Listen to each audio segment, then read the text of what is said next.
ಒಂದು ಮಟನ್ ಬಿರಿಯಾನಿಯ ಕತೆ. ಹಾಯ್, ನಾನು ನಿಮ್ಮ ಸ್ಟಾರ್ ಮಂಜು. ವಿಷಯ ಏನಂದರೆ, ಇವತ್ತು ಸಂಡೇ ಆಗಿರೋದ್ರಿಂದ ನಾನು ನಮ್ಮ ಕಂಪ್ನಿಯಲ್ಲಿ ಕೆಲಸ ಇತ್ತು. ಹಾಗಾಗಿ ಹೋಗ್ತಾ ಇದ್ದೆ. ರಜೆ ಅಂತೂ ಕೊಡಲಿಲ್ಲ. ನಮ್ಮ ಬ್ರದರ್ ಬೇರೆ ಕರೆದಿದ್ರು, ಮೂವಿ ಪ್ರಮೋಷನ್ ಇದೆ ಮಾಡಬೇಕಿತ್ತು ಅಂತ. ಎರಡು ವಾರದಿಂದ ಕರೀತಾ ಇದ್ರು. ಬಟ್ ನಮ್ಗೆ 2 ವಾರದಿಂದ ಡ್ಯೂಟಿ ಇತ್ತು, ಹೋಗೋಕ್ಕಾಗಲಿಲ್ಲ. ಸಾರಿ ಬ್ರದರ್, ಬರೋಕ್ಕಾಗಲ್ಲ, ಡ್ಯೂಟಿ ಇದೆ ಅಂತ ಹೇಳ್ಬಿಟ್ಟು ನಾನು ಡ್ಯೂಟಿ ಕಡೆ ಹೊರಟೆ. ಅಲ್ಲಿ ಹೋಗಿ ನೋಡ್ತೀನಿ, ಎಲ್ಲರಿಗಿಂತ ನಾನೇ ಲೇಟಾಗಿ ಬಂದಿದ್ದೀನಿ ಅಂತ. ಅಲ್ಲಿ ನೋಡಿದ್ರೆ ನನಗಿಂತ ಲೇಟಾಗೆ ಬರ್ತಾ ಇದ್ದಾರೆ ಎಲ್ಲರೂ. ಇನ್ನೂ ಬಾಗಿಲೇ ತೆಗ್ದಿರಲಿಲ್ಲ. 9:30ಗೆ ಆ್ಯಕ್ಚುಲಿ ಇದು ಮಾಡೋದು. 9:33, 9:35ಕ್ಕೆ ಓಪನ್ ಮಾಡಿದ್ರು. ಅಷ್ಟರಲ್ಲಿ ನಾನು ಬಂದಮೇಲೆ ತುಂಬ ಜನ ಬರ್ತಾಯಿದ್ರು. ಆಯಿತು ಅಂತೇಳಿ ಟೀಮೆಲ್ಲ ಡಿಸ್ಕಷನ್ ಮಾಡಿಬಿಟ್ಟು ಕೆಲಸದ ಕಡೆ ಹೋಗೋಣ ಅಂತೇಳಿ ಹೋಗ್ತಾ ಇದ್ವಿ.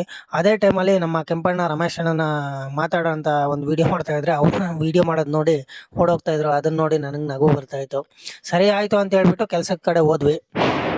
ಸರಿ ಟೈಮ್ ಆಯಿತು ಅಂತ ಹೇಳ್ಬಿಟ್ಟು ನಾವು ಒಳಗಡೆ ಹೋಗಿ ಕೆಲಸ ಮಾಡ್ತಾ ಇದ್ವಿ. ಆದರೆ ಊಟದ ಟೈಮ್ ಹೇಗಾಯಿತು ಅಂತಲೇ ಗೊತ್ತಾಗಲಿಲ್ಲ. ಅದೇ ಟೈಮ್ಗೆ ನಮ್ಮ ಬೀನಾ ಮೇಡಮ್ ಅವರು ಮಟನ್ ಬಿರಿಯಾನಿ ತರಿಸಿದ್ರು. ನಾನು ನೋಡಿದ್ರೆ ಮಟನ್ ಬಿರಿಯಾನಿ ತಿನ್ನಲ್ಲ. ವೆಜ್ 5 ತರಿಸಿದ್ರು, 5 ಬೇರೆಯವ್ರಿಗೆ ಸರಿ ಹೋಯಿತು. ನಾನು ತಿನ್ನಲ್ವಲ್ಲ, ಏನು ಮಾಡೋದು ಅಂತ ಮನೆಯಿಂದ ತಗೊಂಡು ಹೋಗಿದ್ದೆ. ರೈಸ್ ತಿಂದೆ, ಆದರೆ ಹೊಟ್ಟೆ ತುಂಬ ಹಸಿತಾ ಇತ್ತು. ಸರಿ ಆಯಿತು, ಬಿರಿಯಾನಿನೇ ಟ್ರೈ ಮಾಡೋಣ, ತಿಂದಿದ್ರೆ ಏನು ಪೀಸ್ಗಳೆಲ್ಲ ಬೇರೆಯವ್ರಿಗೆ ಹಾಕೋಣ ಅಂತ ಹೇಳ್ಬಿಟ್ಟು ಬೇರೆಯವ್ರಿಗೆ ಕೊಟ್ಬಿಟ್ಟು ನಾನು ಮಟನ್ ಬಿರಿಯಾನಿ ಮಾತ್ರ ತಿಂದೆ. ಏನಾಗುತ್ತೆ ಆಗಲಿ ಅಂತ. ಅದೇ ಟೈಮ್ಗೆ ಈಚೆ ಹೋಗೋಣ, ಬಿರಿಯಾನಿ ತಿಂದಿದ್ದೀವಿ, ಏನಾದರೂ ಕುಡ್ಕೊಬರೋಣ ಅಂತ ಹೇಳ್ಬಿಟ್ಟು ಈಚೆ ಹೋಗ್ತಾ ಇದ್ವಿ. ಹಾಗೆ ನಮ್ಮ ಅಣ್ಣವರು ಏನಂತಾರ ನೋಡಿ, ಬಿರಿಯಾನಿ ತಿಂದು. ಹೇಗಿತ್ತಣ್ಣ ಸಂಡೇ ಡ್ಯೂಟಿ?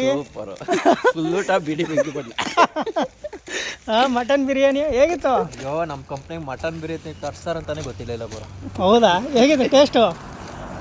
ಪರವಾಗಿಲ್ಲ, ಚೆನ್ನಾಗೈತೆ, ತಿನ್ಬೋದು. ತಿಂದ್ರಲ್ಲ? ತಿನ್ಬಿಟ್ಟು ಪರವಾಗಿಲ್ಲ ಅಂತ ಗುರು, ತಿನ್ಬಿಟ್ಟು ಪರವಾಗಿಲ್ಲ ಅಂತ ನೋಡು. ಹಾಕ್ತೀನಿ ಇದು ಪಕ್ಕ. ಯಾವ್ದು? ನಾನು ನಿಮ್ಮ ಸಾರ್ ಮಂಜು ಕಲಿಮಣ ಜ್ಯೂಸ್ ಕುಡಿತವ್ರೆ. ಟೇಸ್ಟ್ ಹೇಗಿತ್ತಣ್ಣ ಮಟನ್ ಬಿರಿಯಾನಿ? ಕಲಿಮಣ ಟೇಸ್ಟ್ ಹೇಗಿತ್ತು ಹೇಳಿ, ಏನಾದರೂ ಒಂದು ಮಾತು. ಮಟನ್ ಬಿರಿಯಾನಿ ಹೇಗಿತ್ತು? ಏನು ಹೇಳಲ್ಲ, no comments. Teju bro,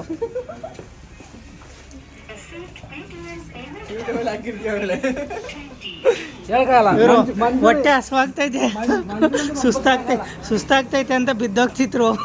mutton biryani ಇನ್ನೇನು ಬೇಗ ಅರ್ಜೆಂಟಿಗೆ ಬೇಗ ತರಿಸಿದ್ದು ನೋಡಿ. ಬಿರಿಯಾನಿ ಸಖತ್ತಾಗಿತ್ತಮ್ಮ, ಸೂಪರ್ ಆಗಿತ್ತು. ಕ್ಯಾಪ್ಚರ್ ಮಾಡ್ತಾ ಇದ್ದೀನಿ. ಕೆಂಪಣ್ಣ ಹೇಗಿತ್ತು mutton biryani? Super. Mutton biryani ಹೇಗಿತ್ತು? ಸೂಪರ್ ಆಗಿತ್ತು. ಅದ್ರ ಜೊತೆಗೆ ಏನು ಕೊಡಬೇಕಿತ್ತು? ಅದ್ರ ಜೊತೆಗೆ ಹೇಗಿತ್ತಣ್ಣ? ಸೂಪರ್. ನೋಡ್ರವಲ್ಲ, ಅಪರೂಪಕ್ಕೆ ಮಟನ್ ಬಿರಿಯಾನಿ ಸಖತ್ತಾಗಿರೋ ತಂದವ್ರೆ. ಯಾವುದು ಬಾಬು ಹೋಟೆಲ್ದಂತೆ, ಚೆನ್ನಾಗಿದೆ.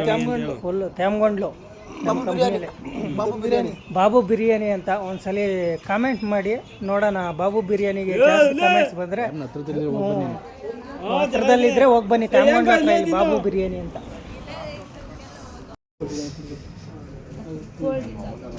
ನಮ್ಮ ಪಾರ್ಟ್ನರು ಬಿಂದು ಕೊಡ್ಸವ್ರೆ. ನಮ್ಮ ಆಂಟಿ ಅವ್ರ ಅಂಗಡಿಗೆ ಬಂದಿದ್ದೀವಿ.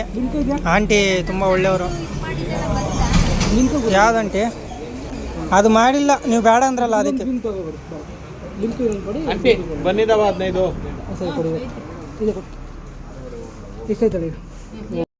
ಮಳೆ ಬೇರೆ ಸ್ಟಾರ್ಟ್ ಆಯಿತು. ಈಗ ತಾನೇ ಮಟನ್ ಬಿರಿಯಾನಿ ತಿನ್ಕೊಂಡು ಒಂದು ಜ್ಯೂಸ್ ಕೊಡಿಸಿದ್ರು.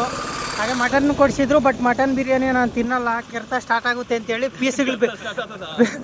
ಪೀಸ್ಗಳು ಬೇರೆಯವ್ರಿಗೆ ಹಾಕಿ ಬರೀ ರೈಸ್ ಮಾತ್ರ ತಿಂದೆ. ಬಟ್ ರೈಸ್ ತಿಂದಿದ್ದೀನಿ, ಏನಾಗುತ್ತೋ ಗೊತ್ತಿಲ್ಲ, ನೋಡೋಣ. ಸದ್ಯಕ್ಕೆ ಬಿಂದು ಜ್ಯೂಸ್ ಕುಡಿತಾ ಇದ್ದೀನಿ. ಈಗ ಮಳೆ ಬೇರೆ ಸ್ಟಾರ್ಟ್ ಆಯಿತು. ಸಿಗೋಣ ಮತ್ತೆ, ಕೆಲಸಕ್ಕೆ ಟೈಮ್ ಆಯಿತು. ಟೀ ಬಂದು 3:30ಗೆ ಬರುತ್ತೆ. ಯಾಕಪ್ಪ ಲೇಟಾಗಿ ಬಂದಿದ್ದು ಅಂದರೆ, ನಾವು ಆಗ್ತಾನೆ ಮಟನ್ ಬಿರಿಯಾನಿ ತಿಂದಿದ್ವಲ್ಲ, ಹಾಗಾಗಿ ಲೇಟಾಗಿ ಬರೋಕ್ಕೆ ಕೇಳಿದರು ನಮ್ಮ ಸರ್ ಅವರು. ಹಾಗಾಗಿ ಲೇಟಾಗಿ ಬಂತು. ನಾವು ಸರಿ ಆಯಿತು, ಹೋಗೋ ಟೈಮ್ ಬಂತು. ಸರಿ ಆಯಿತು ಅಂತೇಳ್ಬಿಟ್ಟು ನಾವು ಟೀ ಕುಡ್ಕೊಂಡು ಆರಾಮ್ಸೆ ಎಲ್ಲರೂ ಆಮೇಲೆ ಮನೆ ಕಡೆ ಹೊರಟ್ವಿ. ಇದೇ ಥರ ವೀಡಿಯೋಸ್ಗಾಗಿ ನನ್ನ ಅಕೌಂಟ್ನ ಫಾಲೋ ಮಾಡಿ, ಸಬ್ಸ್ಕ್ರೈಬ್ ಮಾಡ್ಕೊಳ್ಳಿ. ಯಾರೆಲ್ಲ ಸಪೋರ್ಟ್ ಮಾಡಿಲ್ಲ, ಸಪೋರ್ಟ್ ಮಾಡಿ ದಯವಿಟ್ಟು. ನೆಕ್ಸ್ಟ್ ಒಳ್ಳೊಳ್ಳೆ ಕಂಟೆಂಟ್ಸ್ ಕೊಡ್ತೀನಿ. ಇದೇ ಥರ ಲಾಗ್ಸ್ಗೆ ಸಪೋರ್ಟ್ ಮಾಡಿ.